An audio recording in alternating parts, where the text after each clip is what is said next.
कितना भयंकर कष्ट का समय था हमारे शंभू जी के लिए। कहना नहीं चाहिए, मुंह के सामने तो बिल्कुल नहीं कहना चाहिए, पर फिर भी मैं कह रहा हूं क्योंकि मैंने बड़े निकट से देखा और बहुत अधिक साधन भी नहीं था। और सुबह से शाम, शाम से सुबह, आज इस शहर कल उस शहर, सेवा की कथा की व्यवस्था के लिए यहाँ से वहाँ, वहाँ से यहाँ।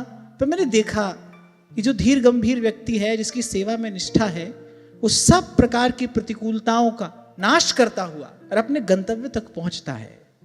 पल पल प्रभु संभाल करते हैं। एक बार तो देखते हैं भगवान।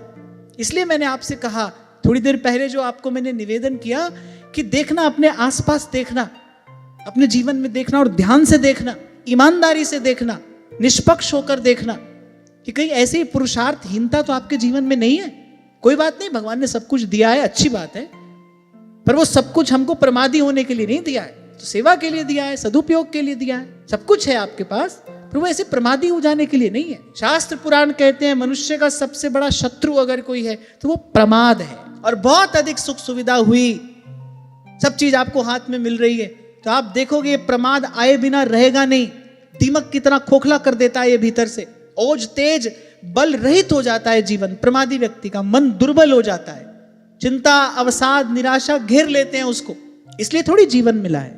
सामर्थ्य नहीं भी हो, आपको लगे भाई ये हमारे सामर्थ्य की बात नहीं है, फिर भी तत्पर तो होना चाहिए। जटायु जानते हैं कि मैं किसी भी प्रकार रावण से जीत नहीं सकता, पर भाई ये तो सेवा का कार्य उपस्थित हुआ है, माता की रक्षा करनी चाहिए। जूझ पड़े जटायु, क्या मिला? भगवान की गोद मिली। वो अंतिम क्रिया जो भगवान ने अपने पिता की भी नहीं की, वो जटायु की। आप देखो क्या मिला जटायु को।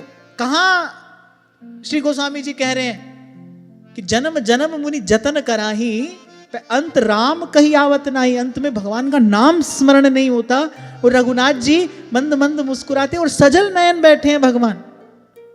करुणा निधान के हृदय में ऐसी करुणा उमड़ी कि देखो इन्होंने अपने जीवन का उत्सर्ग कर दिया सेवा के लिए। ये जानते थे कि उस दुर्धर्ष रावण से जीत नहीं सकते, पर लड़े। तो नहीं भी हो सामर्थ्य तो भी तत्पर तो होना चाहिए सेवा के लिए। कैसे छूटेगा ये स्वार्थ का मैल जो जन्म जन्म से लगा है हमारे साथ। सेवा से ही छूटेगा भाई। कम से कम द्वार तो खोलो, घर में ही अंधेरा हो तो मेहमान कहां आता है भाई। कम से कम दीप तो जलाओ, द्वार तो खोलो, तब कोई आएगा ना। नहीं भी है आज जीवन में ऐसी कोई व्यवस्था, मांगो भगवान से, प्रार्थना करो। आपको पहले ही 2 पंक्तियां शायद मैंने स्मरण कराई थी, फिर से कहो। दीन दास हूं द्वार का, सेवा देकर दान,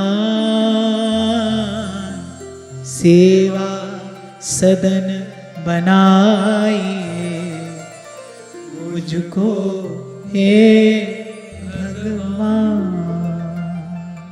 सेवा सदन बनाइए मुझको हे भगवान।